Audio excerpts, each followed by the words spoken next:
দেশটা আসলে একটা ট্রানজিশন পিরিয়ডের মধ্যে পড়ে গেছে। এখন দেশটা একটা বিপজ্জনক জায়গায় আছে। জিডিপি গ্রোথ হবে 26 সালে 3.3%, অর্থাৎ বাংলাদেশের ইতিহাসের সর্বনিম্ন। তা আমরা তো আমার মনে হয় দুর্ভিক্ষের দিকে চলে যাচ্ছি। আপনি তো সরকার দেশটা চালাতে পারছেন না, দেশটা তো জিম্মি করে ফেলতেছেন, দেশটা তো অন্যের হাতে তুলে দিচ্ছেন। আমন্ত্রণ জানাচ্ছি প্রিয় দর্শক, মানচিত্রের নিয়মিত আয়োজন কথোপকথনে। বাংলাদেশ আসলে কোন শক্তির হাতে এখন বন্দী? বাংলাদেশের ভাগ্য এখন এই মুহূর্তে কার হাতে? আমরা সেসব বিষয় নিয়ে একটু আলোচনা করব। এ বিষয়ে আলোচনার জন্য আমাদের সঙ্গে আজকে যুক্ত রয়েছেন সিনিয়র সাংবাদিক এবং রাজনীতি বিশ্লেষক এম এ আজিজ। সাংবাদিক এম এ আজিজ, আপনাকে স্বাগত জানাচ্ছি আমাদের অনুষ্ঠানে। ধন্যবাদ। আমি যদি সরাসরি আপনার কাছে জিজ্ঞাসা করি, বাংলাদেশের ভাগ্য এখন কার হাতে? ধন্যবাদ আপনাকে। বাংলাদেশের ভাগ্য সম্ভবত এখন বিদেশিদের হাতে। সেটা আমার মনে সবসময় ছিল, হয় এখন কার হাতে স্পেসিফিক্যালি? বেসিক্যালি এখন যদি বলেন যে ডক্টর মোহাম্মদ ইউনূসের হাতে, এবং আচ্ছা। তিনি কোথায় বন্দী হয়ে গেছেন এটি নিয়ে এখন আমরা পরিষ্কার হতে পারছি না।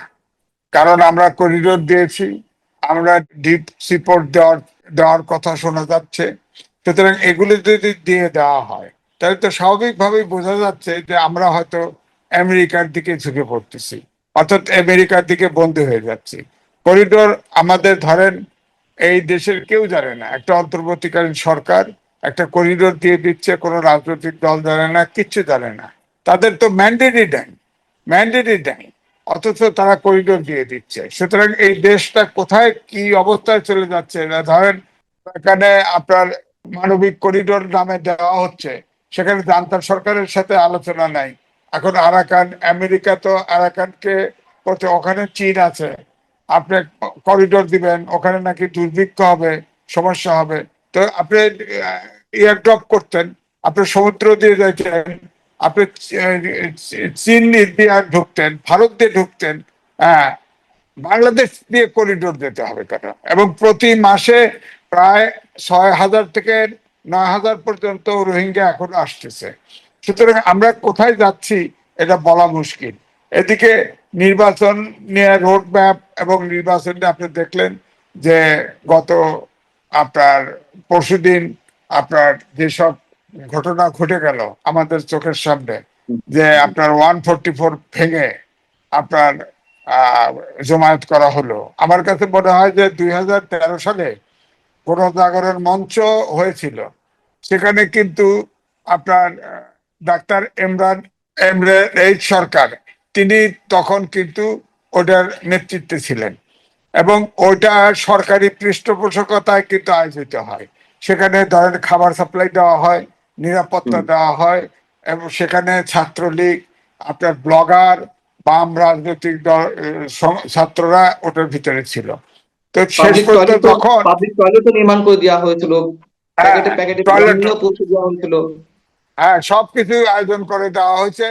কারণটা হচ্ছে যে তখন কাদের মোল্লার যাবজ্জীবন হয়েছিল, সেই আইনটাকে আপনার আপিলের সুযোগ করতে হবে এবং তাকে ফাঁসি দিতে হবে। এই কারণেই ওই গণজাগরণ মঞ্চ করা হয়েছিল, এবং এটার প্রেশার দেখিয়ে সেই আইন বদলানো হয়, আপিল করা হয়, এবং আপনার কাদের মোল্লাকে ফাঁসি দেওয়া হয়।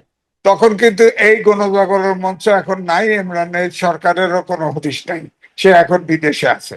ঠিক সিমিলার ওয়েতে এই পরশুদিন একটা মুভ তৈরি হলো, আমি বলবো সেখানে আপনি দেখেন ইসলামিক দলগুলো এর আগে সরকার করলো কি অপ্রয়োজনে, কেউ জানে না, নারী সংস্কার কমিশন করে সেখান থেকে একটা প্রস্তাব নিয়ে সকল ইসলামিক দল বলেন আর ইসলামপন্থী ব্যক্তিদেরকে বলেন, আলাম ওলামা বলেন, সবাইকে ক্ষিপ্র করে দিল, এবং সবাই এসে এখানে যুক্ত হলো।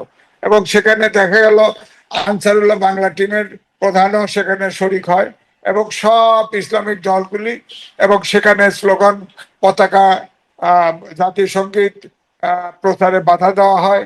এরপরে বলা হয় যে গোলাম আজমের বাংলায় আওয়ামী লীগের ঠাঁই নাই, এইসব স্লোগান দেওয়া হয়, জাতীয় সংগীত পড়তে দেওয়া হয় না। তো এই যে আমি বলবো যে সারা বিশ্ব জানলো যে এই যে মৌলবাদের উত্থান ঘটলো, তা আমরা তাহলে যাচ্ছি কোথায়? সারা দেশ তো বিশৃঙ্খল অবস্থা। এদিকে অর্থনৈতিক দিক থেকে আমরা তলানির দিকে চলে যাচ্ছি। দেখেন ওয়ার্ল্ড ব্যাংক অলরেডি ফোকাস করেছে আমাদের জিডিপি গ্রোথ হবে 26 সালে 3.3%, অর্থাৎ বাংলাদেশের ইতিহাসে সর্বনিম্ন। অর্থাৎ এরপরে 2026 সালে আমরা উন্নয়নশীল দেশে যাচ্ছি, সেখানে আমাদের এই ভর্তুকি টর্তুকি ঋণ টিনের পরিমাণ সব বেড়ে যাবে। তা আমরা তো আমার মনে হয় দুর্ভিক্ষের দিকে চলে যাচ্ছি, এবং দেশে একটা অশান্ত রাজনৈতিক অস্থিরতা, বিনিয়োগ নাই, ব্যবসা নাই, বাজার দর এখন বাড়ছে, কারণ IMF এর লোন পাওয়ার জন্য সব ভর্তুকি ট্যাক্স প্রত্যাহার করে নেওয়া হচ্ছে। তো সুতরাং দেশটা আসলে খুব বিপজ্জনক অবস্থায় পড়ে গেছে। আমার মনে হয় যে দেশে কি হবে এটা বলা মুশকিল। এখন এই সরকার থাকবে কিনা, ইলেকশন হবে কিনা, নেক্সট সরকার পরিবর্তন যদি ঘটে কি ঘটবে, এটা বলা খুবই মুশকিল। দেশটা আসলে একটা ট্রানজিশন পিরিয়ডের মধ্যে পড়ে গেছে। এখন দেশটা একটা বিপজ্জনক জায়গায় আছে। সরকারের ভিতরে কোনো চেয়ারম্যান নাই। এই যে মতিউর রহমান চৌধুরী মানব জমিনের সম্পাদক, তিনি একটা অনলাইনে আসছিল, তিনি বললেন যে আমার 2 উপদেষ্টার সাথে কথা হয়েছে, তারা বলছে তারাও এটা বুঝতে পারতেছে না এটা কি হতে যাচ্ছে। অর্থাৎ সরকারের ভিতরে সরকার আছে, সরকারের ভিতরে সরকার করছে। এখন কি কোন দেশ এখন এই অন্তর্বর্তীকালীন সরকারের একটা অংশকে নিয়ন্ত্রণ করছে? আমি এইটাই বললাম যে করিডোর নিয়ে যাওয়া, ডিপ সি পোর্ট নিয়ে যাওয়া, এগুলি করতে গিয়ে আমরা কি আবার একটা যুদ্ধে জড়িয়ে যাচ্ছি কিনা, আমাদের স্বাধীনতা সার্বভৌমত্ব থ্রেটেন হচ্ছে কিনা।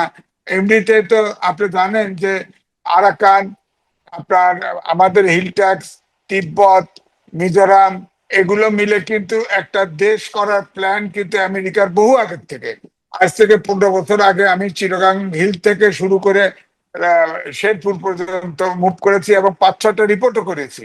সনাতনী ধর্মের সব লোক খ্রিস্টান বানায় ফেলছে। শুধু জিয়া রহমানের সময় যাদেরকে সেটেলার করা হয়েছে তারা ছাড়া সব অলমোস্ট সবাই কিন্তু আপনার খ্রিস্টান হয়ে যাচ্ছে।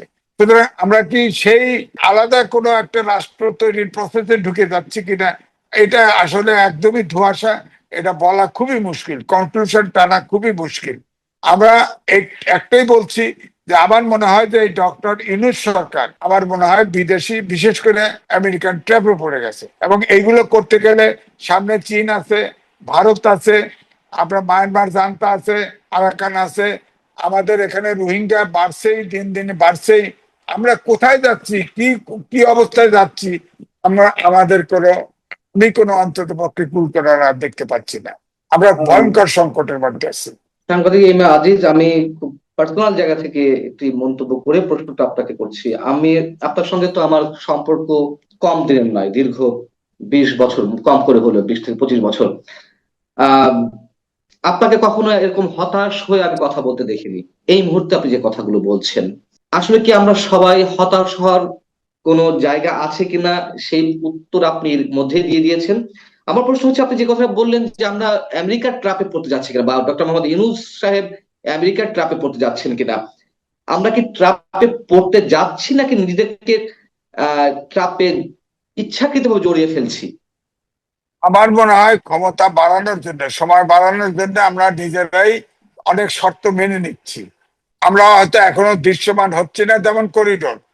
আমাদের ফরেন উপদেষ্টা বলল, পররাষ্ট্র উপদেষ্টা বলল, আমরা নীতিগতভাবে একমত হয়েছি, কিন্তু আমাদের কিছু শর্ত আছে, শর্ত মানলে আমরা করিডোর দেব।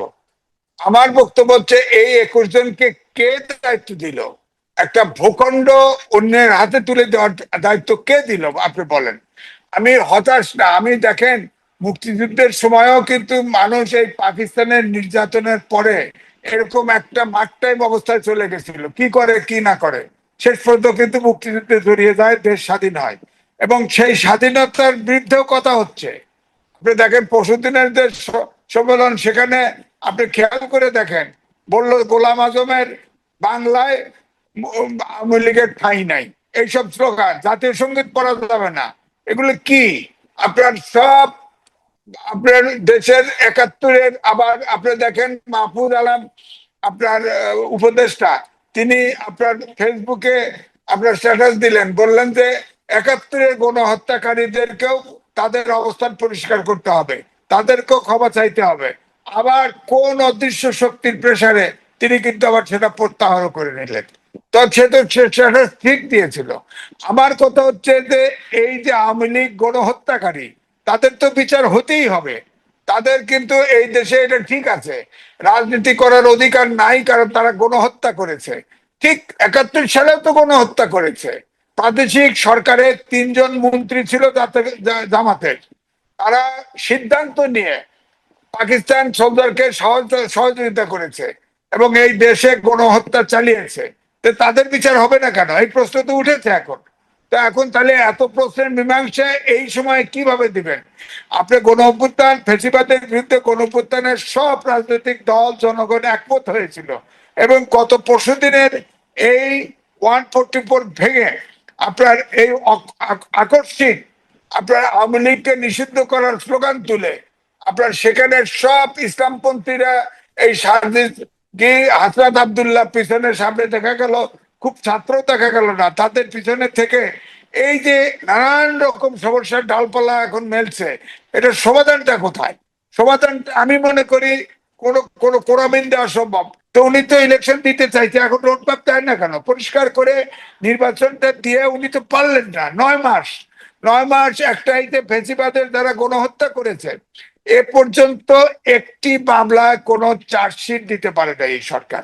অভিযোগ দায়ের করেছে 3 জন মাস্টার মাইন্ড নাম দিয়ে, 3 জনের বিরুদ্ধে আপনার অভিযোগ দায়ের করেছে, কিন্তু এই 9 মাসে একটি একটি গণহত্যার মামলায় একটা চার্জশিট দিতে পারে নাই। এদের দ্বারা বিচারও সম্ভব না। অথচ তাদেরকে দিয়ে আপনি খেয়াল করেন, এদেরকে দিয়ে আমার মনে হয় এই চাপ তৈরি করা। আপনি খেয়াল করে দেখেন, গরমের সময় আবার ঠিকই আপনার 144 ব্রেক করছে, আন্দোলন করছে, আবার শীতল পানি দিয়ে তাদের যাতে হিট স্ট্রোক না করে তাদের রক্ষা করছে। ঠিক ইমরান সরকারের মতো সময় তখন যেমন নিরাপত্তা দিয়েছে, খাবার দিয়েছে, নানান ভাবে শেল্টার দিয়েছে, ঠিক এদেরকেও তাই দিয়েছে, দিয়ে প্রেশার দিয়ে তারা ভাবছে যে তারা অথচ এই ডক্টর মোহাম্মদ ইউনূস কিন্তু বলেছিল যে কোন রাজনৈতিক দলকে আপনার নিষিদ্ধ করার পরিকল্পনা সরকারের নাই। এখন এই কথা বলছে, অথচ আপনি দেখেন আইসিটি আইন কিন্তু বদল করলো, ঠিকই এখন আবার চেঞ্জ করলো। এগুলি কি, ওনার তো কথাই ঠিক রাখতেছে না। সুতরাং এই জন্য মানুষের ভিতরে অবিশ্বাস, তিনি আদৌ নির্বাচন দিবেন কিনা। আগে যেমন মাঝখানে দেখলেন প্রধান উপদেষ্টা হেঁটে গেলে, উপদেষ্টা হেঁটে গেলে পিছন থেকে বলা হতো যে আপনারা 5 বছর থাকেন, আপনারা 8 বছর থাকেন, আজীবন থাকেন। এখন কিন্তু এই আওয়াজ কমেছে, প্রতিবাদে এই আওয়াজটা কিন্তু কমেছে, আপনি খেয়াল করে দেখেন। কিন্তু নির্বাচনের ব্যাপারে সেই আগের মতো একই ভাষায় আছে, ডিসেম্বর থেকে জুন। কিন্তু রোডম্যাপ দিতে ডিসেম্বর থেকে আপনি জুন যদি নির্বাচন দিবেন, তাহলে আপনি রোডম্যাপ দেন না কেন, পরিষ্কার করেন না কেন, এই ধোঁয়াশা রাখেন কেন? আর মাঝে মাঝে এই মব জাস্টিসের করতে যান কেন? এখন এই মব জাস্টিস আপনি করলে এটা তো এক ধরনের মব জাস্টিস, চাপ তৈরি করে আপনি আওয়ামী লীগকে, আপনি আইনের কাঠামো, এই দেশের সবগুলো রাজনৈতিক দল আইনসম্মত ভাবে, কারণ আমরা গণতন্ত্রের দিকে যেতে চাচ্ছি, সেখানে আপনি এক্সিকিউটিভ অর্ডারে কেন তাদেরকে বাতিল করলেন? আওয়ামী লীগকে আপনি বিচার করতেন, বিচার করলে তো গণহত্যাকারী এমনিই তো নেতৃত্ব শূন্য হয়ে যেত। আপনি খেয়াল করে দেখেন, প্রেসিডিয়াম সদস্য, এক্সিকিউটিভ কমিটি মিলা, 14 দল মিলা সব সিদ্ধান্ত নিয়েছে। সুতরাং সেখানে তো দলও দায়বদ্ধ, দলও তো দায়িত্ব আছে। সুতরাং দলকে আপনি এমনিতে নিষিদ্ধ করতে পারতেন। এখন দলকে নিষিদ্ধ করা হয় নাই, তাদের অ্যাক্টিভিটিস নিষিদ্ধ করা হয়েছে। আবার দেখেন বলা হচ্ছে, সাংবাদিক মেয়াজিজ আপনার সাথে একটু অ্যাড করি, যে জাতিসংঘের প্রতিবেদনের রেফারেন্স সবসময় দেওয়া হচ্ছে আওয়ামী লীগের যারা অপরাধী তাদের বিচারের ক্ষেত্রে, সেই জাতিসংঘ তো স্পষ্টভাবে তাদের প্রতিবেদনের শেষ প্যারায় স্পষ্টভাবে উল্লেখ করেছে কোন রাজনৈতিক দল নিষিদ্ধের ক্ষেত্রে তারা বিরোধী, এবং এটি যদি করা হয় তাহলে বহুদলীয় গণতন্ত্রের যে প্রত্যাবর্তনের একটা আশা সেটি সেটি মৃত্যু ঘটবে, এই একবার স্পষ্ট এভাবে লেখা ছিল ওই সুপারিশে। ওইটার ব্যাপারে খালি এইটাই বলে যে এটা গণহত্যা করেছে এবং শেখ হাসিনা মাস্টার মাইন্ড, তিনি এটা নির্দেশ দিয়েছে, তিনি দায়ী, এইটুকুই শুধু বলা হয়। কিন্তু শেষে যে বলা হয়েছে পুলিশ হত্যা, তারপর 15 তারিখ পর্যন্ত এতজন হত্যা, 5 তারিখে সরকার পালায় গেছে, 5 তারিখের পরে আর 10 দিনের হত্যার হিসেব কোথায়? হিসেব কোথায়? সেখানে তো আমরা তো দেখলাম যে প্রায় 60% থানা লুট হয়ে গেছে, অস্ত্র মানুষের হাতে, সন্ত্রাসীদের হাতে। সে অস্ত্র কোথায় গেল? অস্ত্র তো এখনো প্রায় 1.5-2 লাখ অস্ত্র বাইরে পড়ে আছে। অস্ত্র কোথায়? আপনার সরকার এই আপনার এই আন্দোলন দমানোর জন্য ছাত্রলীগ যুবলীগের নামে অনেক অস্ত্র লাইসেন্স দিয়েছিল, সেগুলো কোথায়? প্রায় 3 লাখ 4 লাখ অস্ত্র আপনার মানুষের হাতে চলে গেছে, সেখানে এখনো অস্ত্র এখনো কিন্তু উদ্ধার হয় নাই। সুতরাং এদিকে আপনি দেখেন সবগুলো নেতা, এই বিবিসি রিপোর্ট করেছে, সবগুলো নেতা, মূল নেতা ভারতে আছে, তারা ওখান থেকে আওয়ামী লীগ পরিচালনা করছে। এখন আপনি নিষিদ্ধ করলেন, নিষিদ্ধ করলেন কি? একটা রাজনৈতিক দল নিষিদ্ধ করলেন, এখন এত বড় একটা দল এই আকস্মিক এক্সিকিউটিভ অর্ডারে নিষিদ্ধ করলেন। আবার বললেন যে তারা যদি কোনো গোপনেও মিটিং করে তাহলেও তাদেরকে পুলিশ এখন অ্যারেস্ট করতে পারবে। হ্যাঁ, অর্থাৎ যে কোনো কিছু অ্যাক্টিভিটিস করলেই তাদের অ্যাকশন। এমনকি মাস মিডিয়াতেও কোনো কথা বললে যিনি এটা লাইভ দিবে, যিনি এটা শুনবে, তাকেও গ্রেপ্তার করা হবে। তো এত কঠোর আইন, কঠোর ব্যবস্থা আপনি যে নিলেন, হ্যাঁ, তা আপনি পলিটিক্যালি মুভ করলেন না কেন? সব দলকে সাথে আলোচনা করলেন না কেন? সব দলই তো তাকে নিষিদ্ধ চেয়েছে, কিন্তু কেউ চেয়েছে আইনের মাধ্যমে। আপনি যদি বিচারের মাধ্যমে অর্থাৎ কোর্টের মাধ্যমে এই দল একটা গণহত্যাকারী দল, তাকে নিষিদ্ধ পার্মানেন্ট করেও দিতেন, হ্যাঁ, তাহলেও কিন্তু আজকে নাজি পার্টি নিষিদ্ধ আছে না এখন পর্যন্ত? তাদের বিচার হচ্ছে না? হচ্ছে তো। তা আপনি সেটা সেই পথে না হেঁটে এক্সিকিউটিভ অর্ডারে সেই ফেসিবাদের মতো, যেমন জামাতকে এক্সিকিউটিভ অর্ডারে হঠাৎ করে পিছনের শেষের দিকে নিষিদ্ধ করে দিল, এরকম আপনি সব অ্যাক্টিভিটি বন্ধ করে দিলেন। তো এটাকে সমস্যা বাড়লো না কমলো, এটা তো বুঝতে পারতেছি না। আমি একটা প্রশ্ন করতে চাই। আপনি বলছিলেন এই আশঙ্কা আরো অনেকেই করছেন যে করিডোরের বিষয়ে হয়তো চুক্তি হয়ে গেছে, বা অন্যান্য আরো বিষয়ে যে আমেরিকার যে চাওয়াগুলো আছে, দাবিগুলো আছে, সেগুলো হয়তো পূরণ করা হয়েছে। আপনি নিজেও বললেন, আমরা কি আসলে সত্যি সত্যি ধরে নেব যে এর মধ্যে হিডেন কোনো এগ্রিমেন্ট হয়ে গেছে সরকারের সঙ্গে যুক্তরাষ্ট্রের? না, আমার প্রথম প্রশ্ন হচ্ছে, আপনি অন্তর্বর্তীকালীন সরকার করিডোরের ব্যাপারে কোনো কথা বলতে পারে কিনা?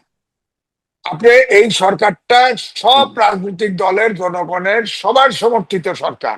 আপনি দেখেন শেখ হাসিনা পালিয়ে গেছে ভারতে, তাকে আশ্রয় দেওয়ার জন্য পার্লামেন্টারি পার্টির সিদ্ধান্ত নিয়ে তাকে আশ্রয় দিচ্ছে। আপনি একটা অংশ দিয়ে দেন, আমাদের 3 বিঘা করিডোর ছিল না, ভারত দিছিল না 3 বিঘা করিডোর আমাদের, ওখান থেকে বাংলাদেশের ভূখণ্ডের লোক আনার বাধা দিত? তো দিত না তো। করিডোর দেওয়া মানে কি? ওই জায়গায় তার নিয়ন্ত্রণ, যাকে দিবেন তার নিয়ন্ত্রণ। আমরা ভারতে দেখেন করিডোর নিলাম, তারপরে আমাদের নিয়ন্ত্রণ দেয় নাই, সকালে খুলে দেয়, বিকালে 1 ঘন্টা খুলে দেয়, এই করে। যার ফলে বাংলাদেশে আমাদের সেই সব এনক্লেভ থেকে লোকজন আসতে, মায়ের নাম বদলাইছে, বাবার নাম বদলাইছে, কত কিছু করে করে তারা লেখাপড়া বা বাজারঘাট করছে।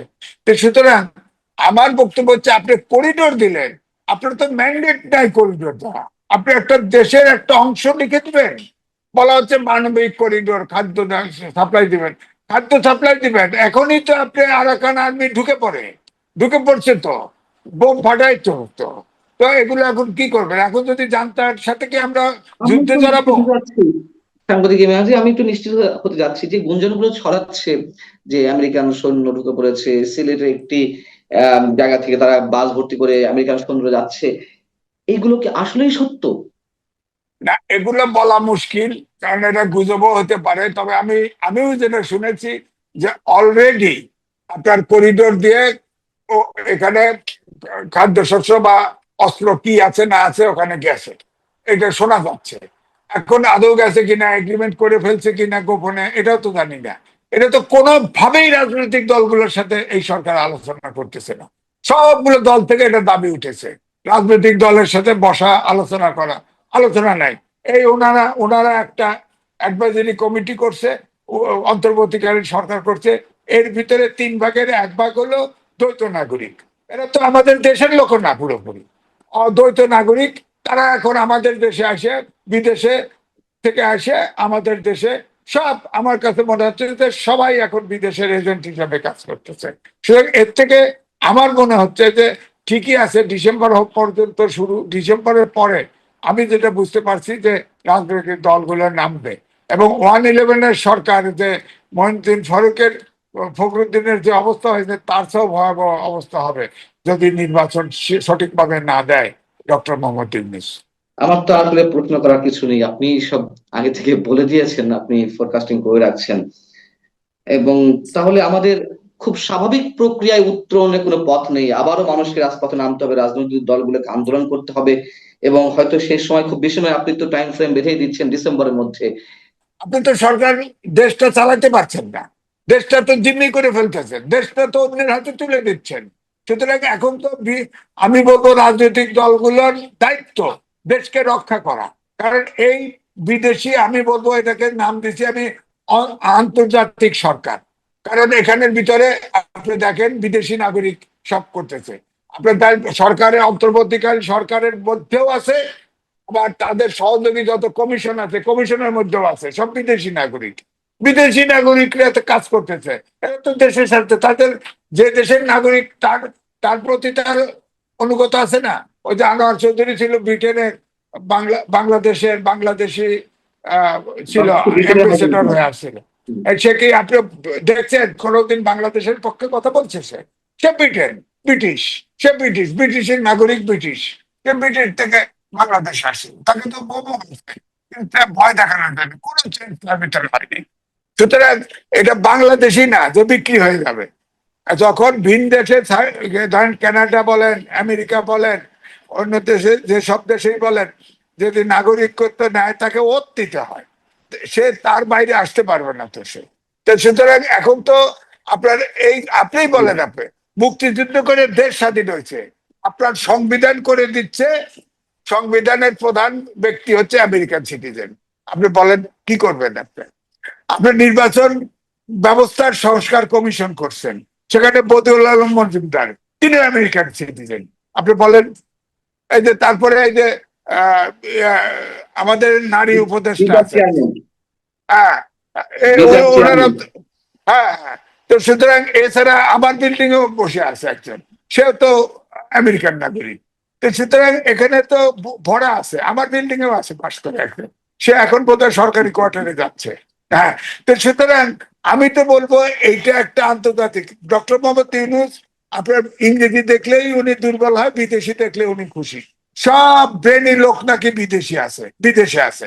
আপনার পিনাকি দেখেন, ওই চ্যানেল আইতে সাক্ষাৎকার দিল, ওই দীপ্তি চৌধুরী সাক্ষাৎকার নিল, সেখানে বললো সেখানে সে অ্যাসাইলাম নিয়ে আছে, তাকে নাকি ইউনূস সরকার আনার চেষ্টা করতেছে।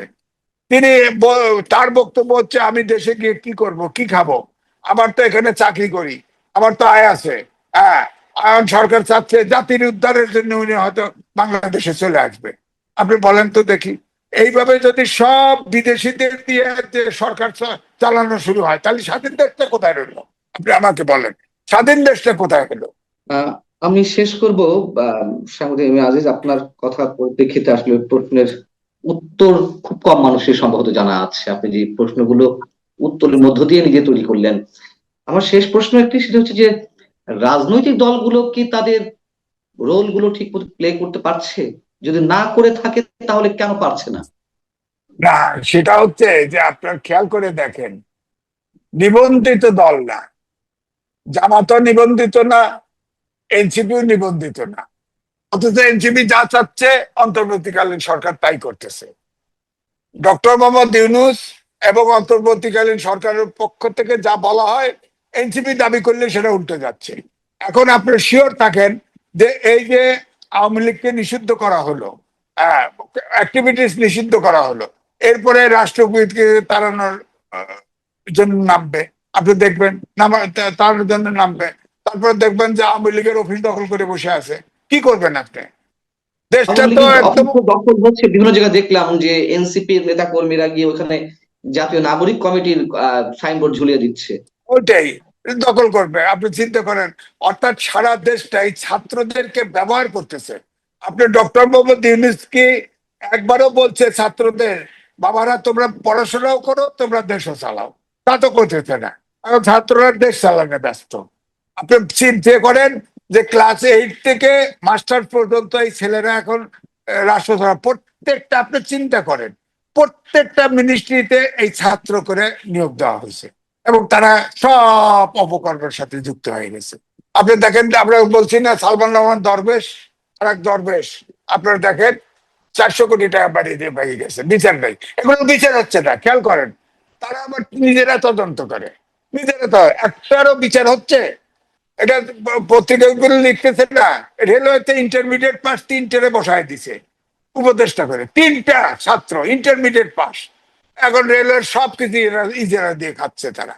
এই যে অ্যাক্রেডিটেশনাল সেক্রেটারি, সে টিকতে পারে নাই, তাদের দাপটে টিকতে পারে নাই, সে এসে সব বলে দিছে। কি বিচার হচ্ছে কারো একটা? তা বলেন মিনিস্ট্রিতে যাদের দেওয়া হয়েছে, এই যে ডিসি পদায়ন করছে, সবগুলা যে ডিসি পদায়নের সময় ঘুষ টুস নিচ্ছে, এসব আসছে না, আলোচনা আসছে না, বিচার হয়েছে? একটারও বিচার হচ্ছে? একটারও তদন্ত হচ্ছে? দুদক লাগায় দেয় না কেন? এই ছাত্রদেরকে রক্ষা, আপনি 52 সাল থেকে 94 সাল 24 সাল পর্যন্ত সব যত আন্দোলন হয়েছে, সব আন্দোলনের নেতৃত্ব দিচ্ছে ছাত্ররা, কিন্তু এই ছাত্ররা, কোন ছাত্র নেতা এত বিতর্কিত হয়েছে বলেন? এখন এরা হেলিকপ্টার ছাড়া চলে না, ভিএইট গাড়ি ছাড়া চলে না, এরা খাল খনন করে কার্পেটের উপর কার্পেট বিছায়া। হ্যাঁ, কি করবেন আপনি বলেন? এখন দেশটা তো একটা অরাজক সিচুয়েশন চলে গেছে। ছাত্ররা এখন, দোকানদারও কয় যে এই যে সমন্বয় আসতেছে, পুলিশ থেকে ভয় পায় না মানুষ, হ্যাঁ, সিনিয়র থেকে ভয় পায় না, ছাত্র দেখলেই ভয় পায়, এইরকম একটা সিচুয়েশন আছে। এরে নামাও, এরে ধরো, এটা দখল করো, অমুক করো, এগুলো পরিস্থিতি তৈরি হয়ে গেছে। সুতরাং এই অরাজক অবস্থায় তো দেশ চলতে পারে না। আমরা শেষ করবো। আমার যে প্রশ্নটা ছিল, আপনি খানিকটা উত্তর দিয়েছেন যে সবকিছুই এনসিপি বা এই ছাত্রদের দল সবকিছু নিয়ন্ত্রণ করছে, কিন্তু বিএনপির মতন পোরখা রাজনৈতিক দলগুলো কেন এইগুলোর বিরুদ্ধে রেজিস্ট্যান্স তৈরি করতে পারছে না, অথবা তাদের পারছে রোল না, পারছে না হচ্ছে কি, আমার আমার বক্তব্য হচ্ছে, আমাদের গ্রাম দেশে বলে বিএনপি ফাটাবাসের চিপায় পড়ছে।